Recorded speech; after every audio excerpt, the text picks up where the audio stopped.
तो कहानी की शुरुआत में डेव नाम के एक आदमी को अचानक से माइक नाम के एक यूएस एम्बेसडर का अफगानिस्तान से कॉल आता है, जो उसको बताता है कि उनके बेस पर कुछ टेररिस्ट ने अटैक कर दिया था और उनके काफी सारे लोग फंसे हुए हैं। इवन उनकी भेजी गई स्पाई फैमिली के ऊपर भी उन लोगों ने अटैक कर दिया था और किसी भी हाल में अभी माइक उस स्पाई फैमिली यानी कि वोल्टर फैमिली को बचाना चाहता था। वोल्टर फैमिली के बारे में आर्मी के ज्यादातर सभी लोग जानते थे, क्योंकि काफी सालों से वोल्टर पाकिस्तान और अफगानिस्तान में एज अ स्पाई रहकर वहाँ के सीक्रेट टेरर अटैक्स के बारे में पता करके टाइम पर यूएस ऑफिशियल्स को बता देता था। और उनको बचाने का सबसे बड़ा रीजन ये भी था कि वोल्टर की फैमिली में वोल्टर का 13 साल का बेटा और एक 5 साल की बेटी भी शामिल थी। उन्होंने पहले ही यूएस के लिए बहुत कुछ करा था और ऐसे में वो किसी भी बच्चे को इस तरह से मरते हुए नहीं छोड़ सकते थे। वहीं जंगलों के बीच में वोल्टर काफी ज्यादा घायल हालत में अपनी फैमिली के साथ कार चलाते हुए जंगल के रास्ते से भागने की कोशिश कर रहा होता है। अब शुरू में वैसे तो डेव इस मिशन के लिए नहीं मानता, क्योंकि इससे इंटरनेशनल लेवल पर बहुत बड़ा कॉन्फ्लिक्ट हो सकता था, पर माइक उसको ये पूछकर मना लेता है कि अगर डेव की फैमिली इस सिचुएशन में फंसी होती तो उसको कैसा लगता।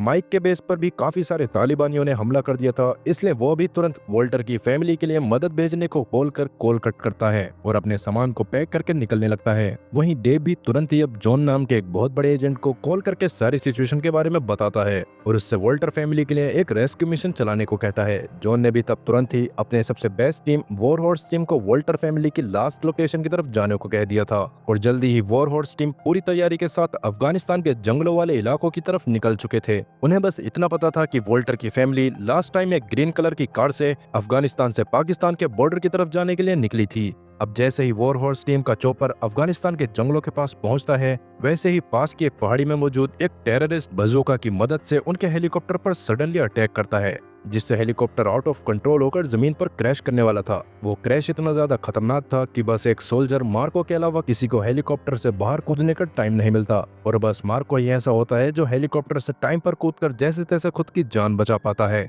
उसके बाकी सारे साथी तो हेलीकॉप्टर के जमीन से टकराते ही धमाके में मारे गए थे।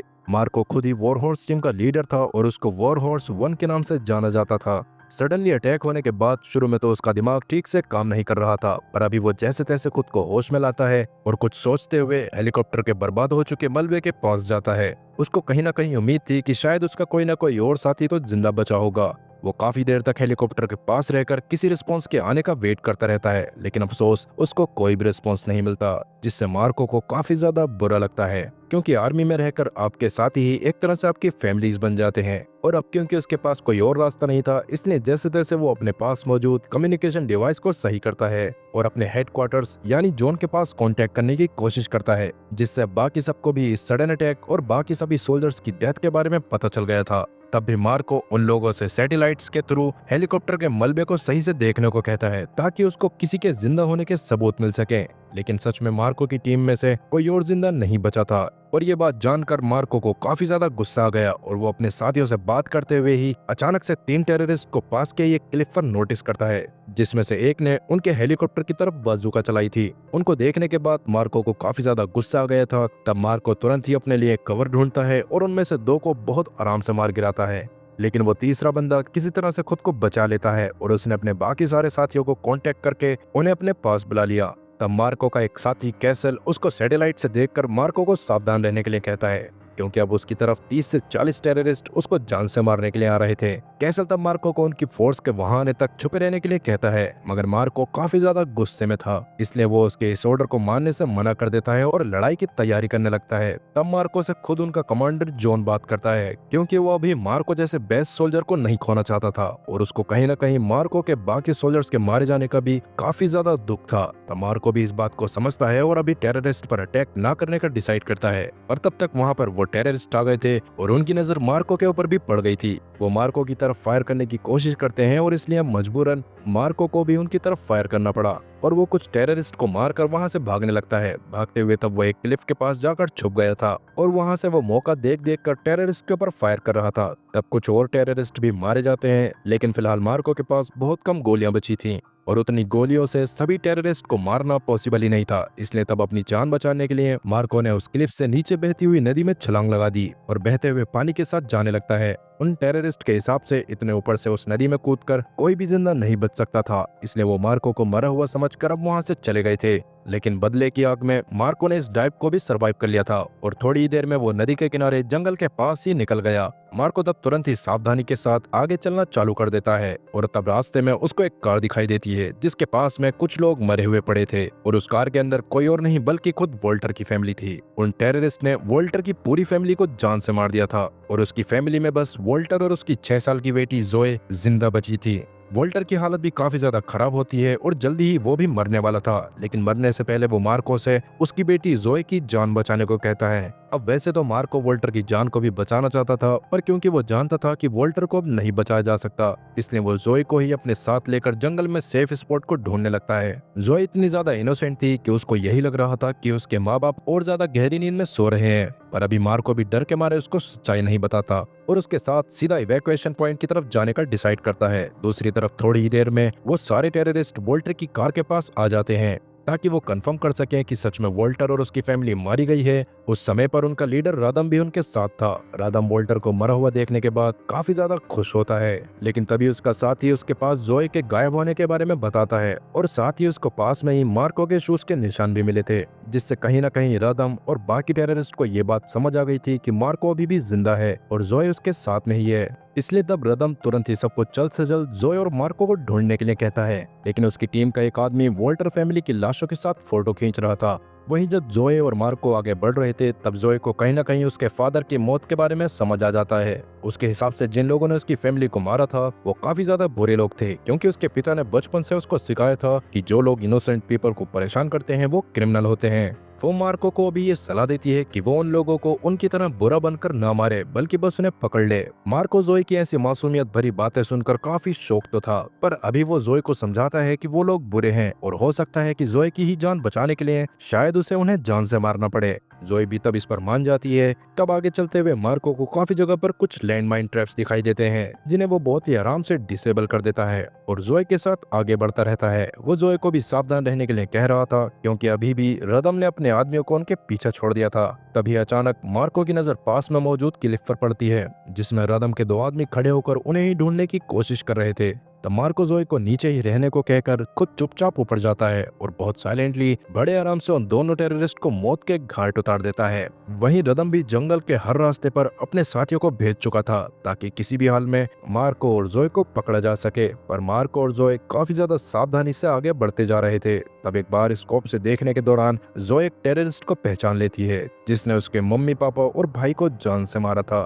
मार्को को तब जोए के लिए बुरा तो लग रहा था, लेकिन अभी वो जोए को संभालता है और आगे बढ़ने लगता है। वो क्लिफ से थोड़ा सा ऊपर आ गया था और इसलिए अब वो वापस से कैसल और अपने हेडक्वार्टर्स में कांटेक्ट करके जल्द से जल्द मदद भेजने को कहता है, क्योंकि दुश्मनों ने लगभग उन्हें चारों तरफ से घेर लिया था। पर अभी कैसल उसको बताता है कि मार्को की करंट लोकेशन पर वो मदद नहीं भेज सकते और अभी कुछ किलोमीटर का सफर और तय करना पड़ेगा और उसके बाद ही कैसल और उसके बाकी सब साथी उसकी मदद कर पाएंगे। फिलहाल कोई और चॉइस ना होने पर मार्को इसके लिए भी मान जाता है, लेकिन रात होते होते जोए अब काफी ज्यादा थक गई थी, इसलिए मार्को तब उसके साथ एक केव के अंदर रुकने का डिसाइड करता है। उसके अंदर जाकर उसने केव के बाहर कुछ लैंडमाइन ट्रैप्स को भी लगा दिया था ताकि अगर रदम और उसके साथी वहां पर आने की कोशिश करें तो धमाके में मारे जाएं, या फिर धमाका होने की वजह से मार्को को सही टाइम पर उनके बारे में पता चल जाए। तब सोने से पहले जोए मार्को से काफी सारे सवाल करती है। वो जानना चाहती थी कि मार्को वहां पर क्यों आया था। तब मार्को भी उसको बताना चालू करता है कि कैसे उसकी और उसकी टीम को वोल्टर और उसकी फैमिली को बचाने का मिशन मिला था और वो एक चॉपर में बैठकर बड़े आराम से उनके पास आ रहे थे, लेकिन अचानक से उनके चॉपर पर एक बाजूका आकर लगी और चॉपर क्रैश हो गया। मार्को की जान बस इसी वजह से बच पाई थी क्योंकि किस्मत से वक्त रहते वो चॉपर से कूद गया था। इस पर जोए तब मार्को को फॉलन एंजल बोलती है जो उसकी मदद करने आया था, लेकिन मार्को के हिसाब से वो कोई एंजल नहीं था। तब जोए मार्को को एक सुपर हीरो कहानी सुनाने के लिए कहती है, जिस पर मार्को उसके अपने एक दोस्त अजीज की कहानी सुनाता है जो एक मुस्लिम सोल्जर था और उसके जितना बहादुर इंसान आज तक मार्को ने नहीं देखा था। अजीज ने एक बार एक ट्रक में बैठकर दुश्मनों के पूरे कस्बे को ही उड़ा दिया था, साथ ही मार्को की जान भी बचाई थी, पर उस लड़ाई के दौरान अजीज सरवाइव नहीं कर पाया था। मार्को के लिए वही उसका सुपर हीरो था और वो अजीज का काफी शुक्रगुजार था। खैर अब अगली सुबह जब मार्को और जोए कैब से निकलकर बाहर जाते हैं तभी वहां पर एक टेररिस्ट आ जाता है। जिसको देखते ही अगले पल मार्को ने उसके फेस पर एक नाइफ फेंक दिया था और बाद में उसको काफी बार स्टैब करके खत्म कर दिया था। जोई ये देखकर थोड़ा सा डर जाती है क्योंकि उसको अब उसकी फैमिली के मौत के विजन्स आने लग गए थे, लेकिन तब मार्को उसको जैसे तैसे संभालता है और बाकी किसी टेररिस्ट के वहां आने से पहले ही वो जोई को लेकर वहां से निकल गया। वो जोई को पास की एक दूसरी क्लिफ के पास लेकर आ गया था और उसके थोड़ी ही देर बाद कुछ और टेररिस्ट उस केव के पास पहुंच गए थे। वो वहां पर अपने साथी की लाश को देखकर काफी ज्यादा डर जाते हैं और तभी उनमें से एक उस लैंड माइन के ट्रैप में फंस गया और मौके पर ही उसकी मौत हो गई। वहीं अब एक रिवर के पास जब मार्को हाथ धो रहा था तभी वो जोई को नोटिस करता है कि वो मार्को की तरफ नाइफ फेंकने की कोशिश कर रही थी। पहले तो मार्को उसको रोकता है, पर क्योंकि अभी की सिचुएशंस काफी ज्यादा नाजुक थी और कभी भी कुछ भी हो सकता था, इसलिए तब जोई के डिटर्मिनेशन को देखते हुए मार्को उसको नाइफ फेंकना सिखाने लगता है और थोड़ी देर में जोई बड़े आराम से नकली नाइफ फेंकना सीख गई थी।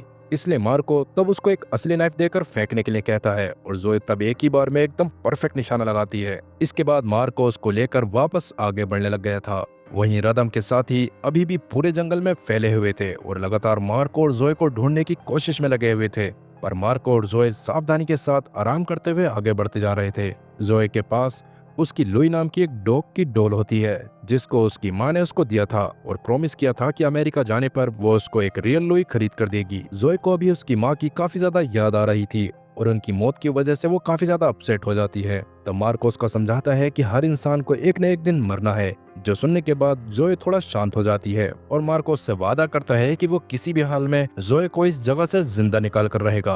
वहीं अब तक रदम अपने साथियों के साथ लगभग मार्को तक पहुंच ही गया था और थोड़ी ही देर बाद मार्को अपनी दूरबीन से टेररिस्ट को देख रहा होता है। तभी जोई धोखे से थोड़ी सी आवाज कर देती है और उसके सामने रदम खुद आ जाता है जिसके हाथ में एक गन थी और अभी जोई और मार्को को पता नहीं होता कि यही रदम और उसके टेररिस्ट ग्रुप का लीडर है, लेकिन उसके बाद भी मार्को उसको देखते ही गन पॉइंट पर ले लेता है। तब रदम उसके सामने ऐसे दिखाता है जैसे वो बस एक नॉर्मल सिविलियन हो और उस जगह से गुजर रहा हो। साथ ही वो झूठ भी बोलता है कि उसने गन बस इस वजह से रखी हुई है क्योंकि आसपास के एरिया में काफी सारे टेररिस्ट हैं। वैसे मार्को उसके ऊपर भरोसा करना तो नहीं चाहता था, पर वो उसके ऊपर भरोसा कर लेता है। रदम तब उसको फंसाने के लिए उसको अपने घर ले जाने की बात करने लगा ताकि जोई और मार्को कुछ खा सके। शुरू में मार्को इसके लिए नहीं मानता, पर क्योंकि जोई ने पिछले दिन से कुछ नहीं खाया था, इस वजह से मार्को उसके लिए रदम के साथ उसके घर में जाने के लिए मान जाता है। तभी मार्को से कैसल भी कांटेक्ट करके मार्को को उस लोकेशन के बारे में बताता है जहाँ उनकी इवैक्यूएशन टीम आने वाली थी। कैसल ने मार्को को वहाँ पर टाइम पर आने को कहा था।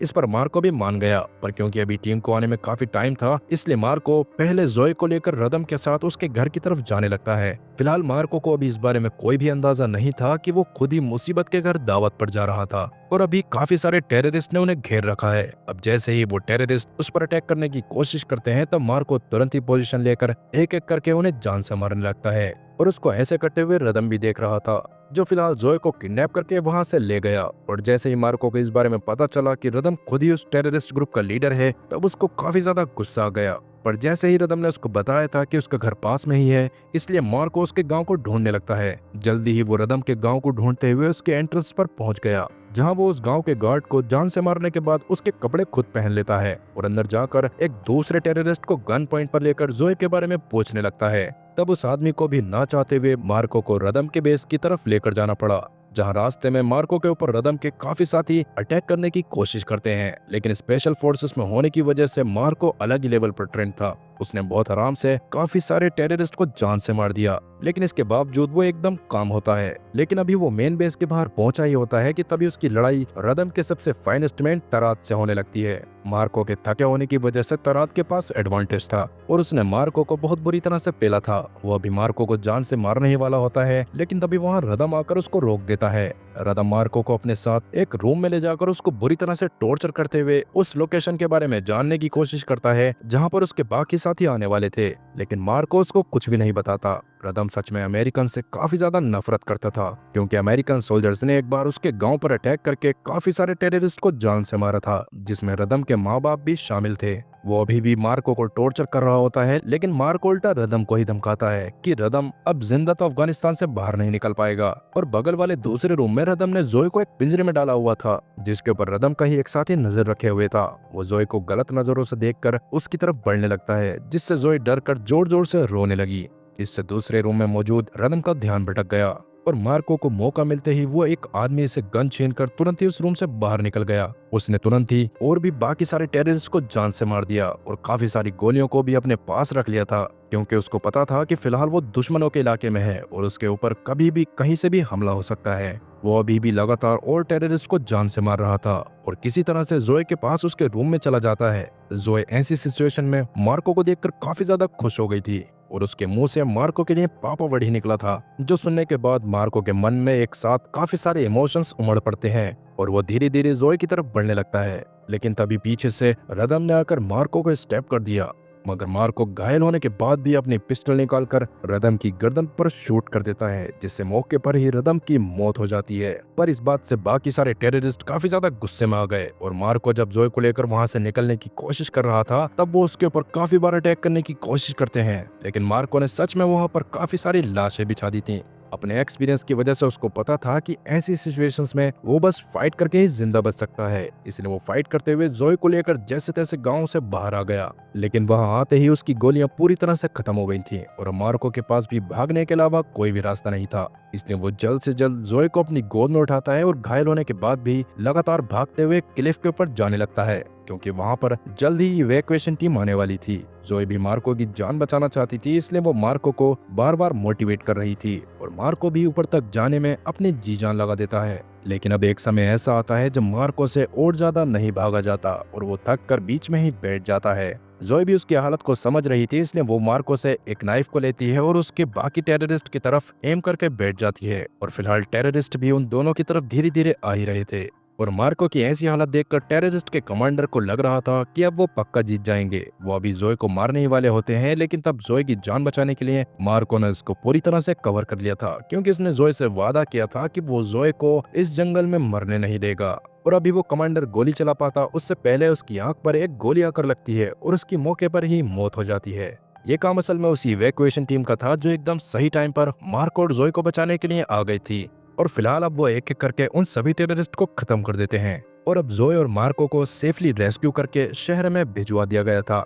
इसके साथ ही अब कहानी वहां से कुछ महीने आगे आती है, जहां मार्को ने अपनी जॉब को छोड़ दिया था, क्योंकि वो जोए के साथ नॉर्मली रहना चाहता है। उसने जोए को गोद ले लिया था ताकि वो उसको फैमिली का प्यार दे सके। हालांकि वो जानता था कि वो जोए को उसकी पुरानी फैमिली जैसी सिचुएशंस नहीं दे सकता, लेकिन वो जोए के लिए कुछ भी करने को तैयार था। और फिलहाल वो जोए के लिए एक डॉग लेकर आता है जिसका नाम वो लुई रखता है और जोए को उसके साथ खेलकर काफी अच्छा लग रहा था। और इसी के साथ ये कहानी भी यहीं पर खत्म होती है। तो दोस्तों, ये कहानी आपको कैसी लगी कमेंट करके जरूर बताएं। साथ ही वीडियो को लाइक करें और चैनल को सब्सक्राइब करना ना भूलें। मिलते हैं अगली वीडियो में, तब तक के लिए गुड बाय।